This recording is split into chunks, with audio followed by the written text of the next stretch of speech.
मरचू जंगल से लकड़ियां काटकर बाजार में बेचने गया, लेकिन उसे लकड़ियों के अच्छे दाम नहीं मिले।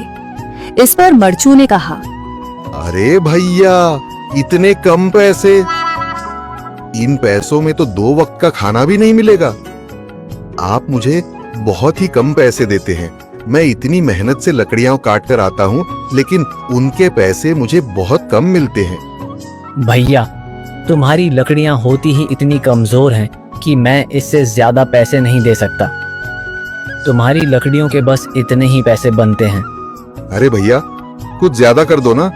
वो क्या है ना कि इन पैसों का तो कुछ भी नहीं आता। मैं अपनी जिंदगी कैसे गुजारूंगा? भैया, तुम जाकर अच्छी लकड़ियां लाओ, तभी इन लकड़ियों का अच्छा दाम मिल पाएगा, वरना इन लकड़ियों का तो यही दाम है। ये सुनकर मरचू बहुत ज्यादा परेशान हो गया और पैसे लेकर किराने की दुकान से सामान खरीदकर घर आ गया। घर पहुंचते ही मरचू की पत्नी सीता ने कहा, अरे जी, सामान ले आए आप? हाँ जी, सामान ले आया हूँ। सीता के चेहरे पर खुशी छा जाती है, लेकिन जब उसने सामान देखा, जी, इसमें तो बहुत थोड़ा सामान है। हाँ सीता, मुझे पता है कि यह सामान बहुत थोड़ा है, लेकिन मैं क्या करूं? मेरे पास जितने पैसे थे, मैं उतने का ही सामान लेकर आ गया हूँ। इस तरह हमारा गुजारा कैसे हो पाएगा जी? आपको तो पता ही है कि हम कितनी मुश्किलों से गुजारा करते हैं। हाँ, मुझे पता है, लेकिन मैं कर भी क्या सकता हूँ? मेरे पास इतने पैसे ही नहीं कि हम एक अच्छी जिंदगी गुजार सकें। इतनी मेहनत कर रहा हूँ, लेकिन फिर भी मेहनत का फल नहीं मिल रहा। इतनी मेहनत से अच्छी लकड़ी काट कर आता हूँ, लेकिन मुनासिब दाम नहीं मिलता। मैं तो बहुत परेशान हूँ। क्या करूँ? कहाँ जाऊँ? अरे जी, आप परेशान न हो, आप कोई और काम देख लें। मैंने कई बार काम तलाशने की कोशिश की, पर किसी ने भी मुझे काम नहीं दिया। ये सुनकर सीता भी काफी ज्यादा परेशान हो गई। मरचू से सीता की परेशानी नहीं देखी गई। उसने अपनी पत्नी सीता से कहा, मैं फिर से जंगल की ओर जा रहा हूँ।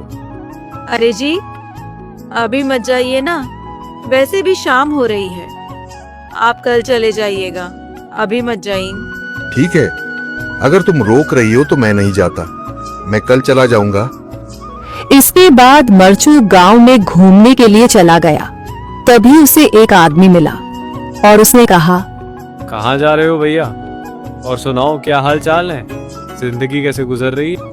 अरे भैया, तुम्हें तो पता है कि लकड़ियां काटकर कैसे गुजारा होता है। हाँ भैया, तुम सही कह रहे हो।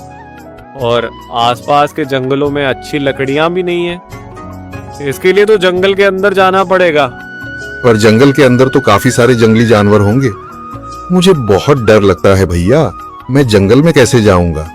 हाँ भैया, जंगली जानवर तो होंगे, लेकिन अच्छी लकड़ियां तो वहीं से ही मिलेंगी। ये सुनकर मरचू बहुत ज्यादा परेशान हो गया, लेकिन वह आदमी बिल्कुल ठीक कह रहा था। जंगल के किनारे की सारी लकड़ियां कट चुकी थीं। अब सिर्फ जंगल के अंदर ही अच्छी लकड़ियां बची थीं। अगली सुबह मरचू लकड़ियां काटने जंगल की ओर चल पड़ा। जंगल में आने के बाद मरचू ने कहा, अरे, यहाँ पर तो लकड़ियां ही नहीं हैं। वो आदमी सही कह रहा था, लकड़ियों के लिए तो जंगल के अंदर ही जाना पड़ेगा। और जंगल के अंदर जाना क्या सही रहेगा? मुझे तो बहुत डर लग रहा है, क्योंकि वहां पर तो काफी सारे जंगली जानवर होंगे जो खतरनाक होंगे। अगर आज मैं जंगल के अंदर नहीं गया तो मैं आज घर पैसे लेकर नहीं जा सकूंगा, और फिर जब पैसे नहीं होंगे तो गुजारा कैसे होगा? मरचू जंगल के बाहर खड़ा सोचता ही रहा और फिर उसने सोचा, अरे, यहाँ पर भी कोई मजबूत पेड़ दिखाई नहीं दे रहा जिससे मैं लकड़ियां काटकर घर ले जा सकूं।